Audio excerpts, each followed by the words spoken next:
دو عبادتیں ایسی ہیں جو اللہ رب العزت کو بہت ہی محبوب ہیں، ایک ذکر کی عبادت، ایک دعا کی عبادت۔ الدعاء هو العبادہ، نبی صلی اللہ علیہ وسلم نے فرمایا دعا اصل عبادت ہے۔ یہ دعا اللہ سے مانگنا یہ اللہ کو بہت اچھا لگتا ہے۔ اللہ مانگنے والے سے محبت کرتا ہے، جو جتنا زیادہ مانگتا ہے اللہ اس کو زیادہ دیتے ہیں۔ یہ روز کا مانگنے والا ہے، یہ ہر وقت کا مانگنے والا ہے۔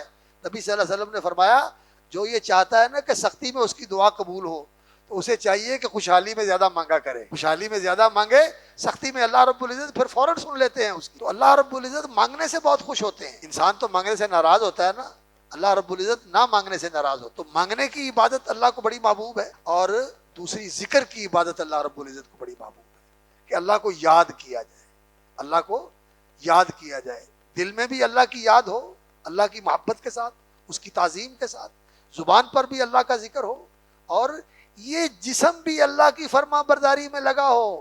حافظ ابن قیم رحمۃ اللہ علیہ نے الوابل السیب کے اندر ذکر کے معنی و مطالب کی جو تشریح فرمائی ہے کمال کر دیا ہے رحمہ اللہ۔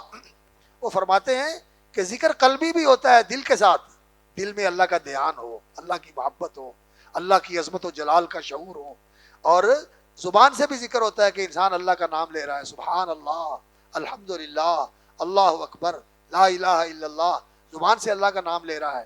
اور ذکر بدن کے ساتھ بھی ہوتا ہے کہ انسان اللہ رب العزت کی فرما برداری میں لگا ہوا ہے۔ اسی لیے نماز جو ہے یہ وہ ذکر ہے جس کے اندر انسان کا دل بھی ذکر میں ہوتا ہے، زبان بھی انسان کی ذکر میں ہوتی ہے، اور انسان کا بدن بھی اللہ کی فرما برداری میں ہوتا ہے، اللہ کی تعظیم کر رہا ہوتا ہے، اللہ کے سامنے خشوع تذلل اور انکسار کا اظہار کر رہا ہوتا ہے۔ بدن بھی ذکر میں ہے، زبان بھی ذکر میں ہے، دل بھی ذکر میں ہے۔ تو نماز جو ہے یہ سب سے بڑا ذکر ہے۔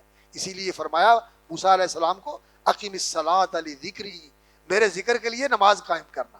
اگر نماز ہے تو پھر انسان کی زندگی میں ذکر ہے، اس لیے کہ سب سے بڑا ذکر جو ہے وہ نماز کی صورت میں ہوتا ہے۔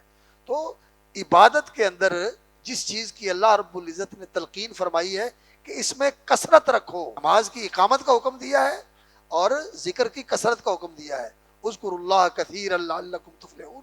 بلکہ ساری عبادتوں کے بعد ہی تقریباً نماز کے بعد بھی ذکر کا ذکر ہے، جمعے کی نماز کے بعد ذکر کا ہے، حج کے بعد بھی اللہ کے ذکر کا تذکرہ ہے، اسی طرح صیام کی عبادت میں بھی دعا کا تذکرہ ہے، فَإِذَا سَأَلَكَ عِبَادِي۔